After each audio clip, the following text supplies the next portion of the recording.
here we are again. This is Mike Lodge, the business advisor. I hope that you did not spend too much time on this abortion issue. It's one of those subjects that is just can go on and on and on forever in not discussion, but literally big old fights between friends and family.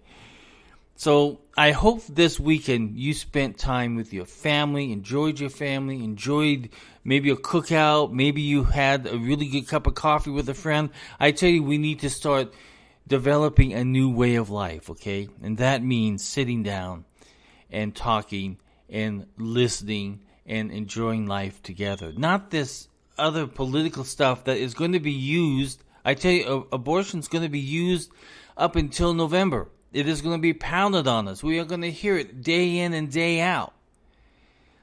Don't get involved. Sit back and worry about your family, because economic times are not so good at the moment. They are really tough. And that's why this morning I wanted to talk about small businesses, because they are really having a tough time. And there are specific states where they're having even just a little bit more tougher time in trying to survive as a business. So the week of August 16, 2021, the Census Bureau began asking about prices in small businesses. And businesses were paying for goods and services and costs that would no doubt be passed on to you and me. You know, when the price goes up, guess who gets to pay for it? We do. It goes up. And that is a tough part, because some of us can't afford that stuff going up.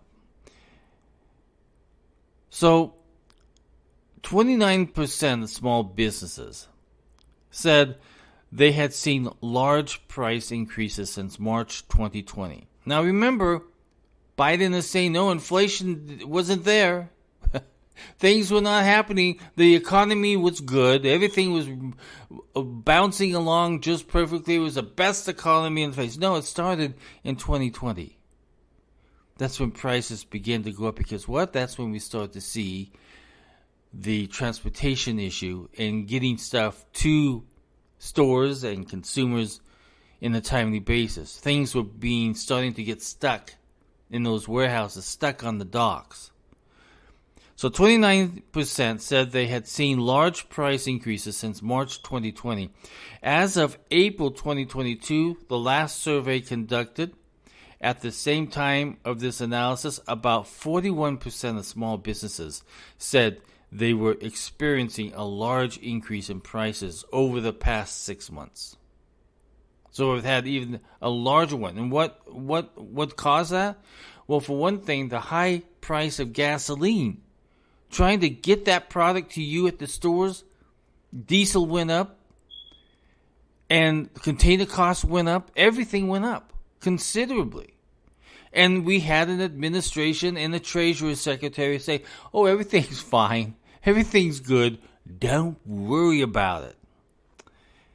So 79% were experiencing at least a moderate increase, but some locations were experiencing these hikes at even greater rate. I know here in Greenville, South Carolina, if you look at the food costs, it's high.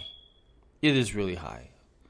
And I hear comments as I'm walking down the aisle buying my own food, and I have comments in my mind, and it usually starts with an F word as I'm pricing these things out.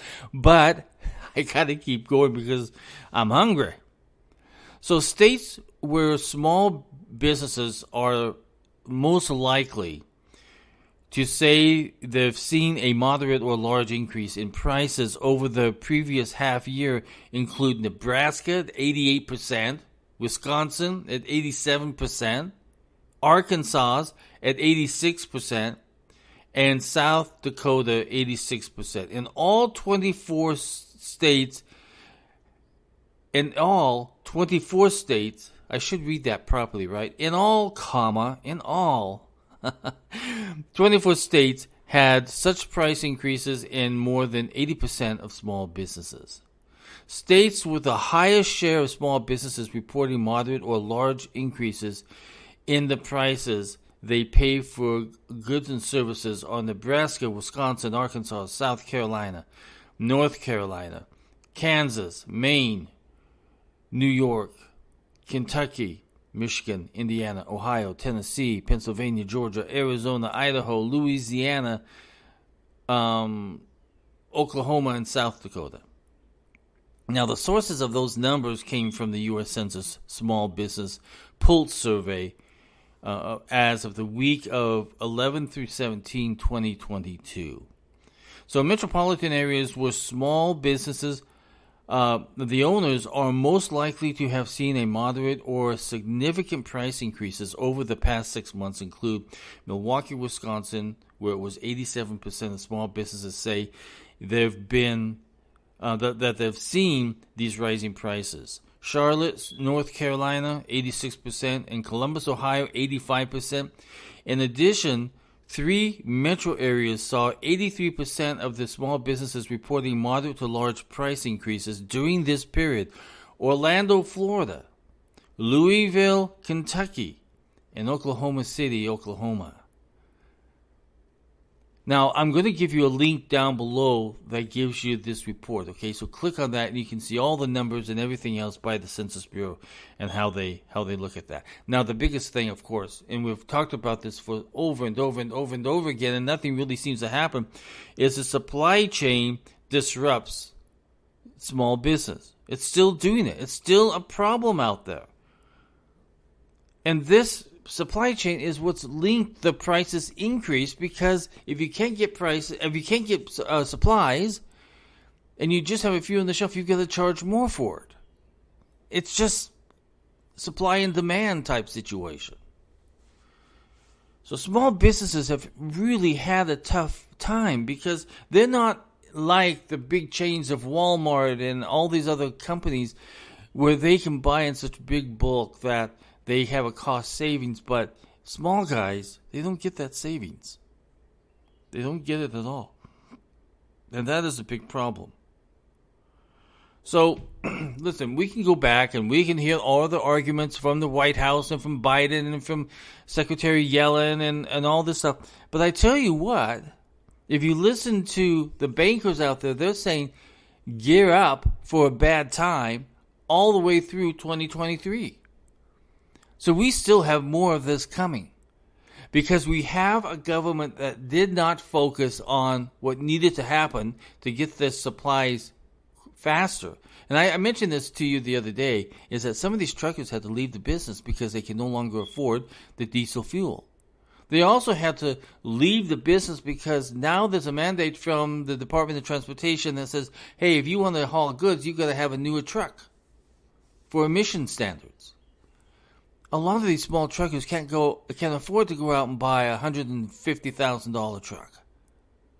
They just can't do it. Especially now with inflation so high and the amount of business that they're getting just is not paying for this. Everybody is suffering out there. And I feel sorry for the small trucker. I do. I have had clients and tax clients that have come to me and I've done their financial statements, and I know that there's a very paper thin bottom margin, very thin. And sometimes you guys are operating in the negative because of all the added costs of insurance and everything else, where some states have said, no, if you want to operate in this state, you've got to have a $500,000 or $1 million policy. And the prices keep going up. And the restrictions that are placed by government on truckers is monumental. And it's forced so many truckers out of the business who have been doing it, families have been doing it for years and years, and they were hoping to pass it down to their children, but they can't do it any longer because the cost of operating a trucking business is so out of line because of government restrictions that we have a problem. You see, we can talk about how wonderful it is to clean up the environment, but there are you and I who are trying to get food on our tables, and we have a supply chain issue because truckers are being attacked by the federal and state governments. I could go on because I tell you, I've seen these truckers and I've seen their financial statements, and I know what it costs to do these business. It is tough. And those of you who have stores and are looking for supplies and everything else, it's tough. Because we have a government that has not acted properly and supported small business because they hate business. I really have come to the conclusion that the White House hates business. They have no understanding how business functions. They have no idea what's going on. And nor do they care. They have been in academia for so long that they don't know how to read the signs and listen to the American people. The most important thing about leadership is listening. And if you're not listening, and if you're so politically driven on this green gas, or this green, whatever it's called, Green New Deal nonsense, and not listening to the needs of the American people, you are not a leader. And if you keep pushing this and pushing this and pushing this, pretty soon there's going to be a revolt. I just saw it was down in Argentina. Was it Argentina or one of the South American countries? Where they were revolting on the streets because the prices have skyrocketed so much that they can no longer afford to survive.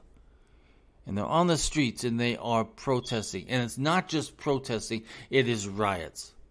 The question is, will we get to that point in the United States? Because in the next few months, we are going to have food supply shortages.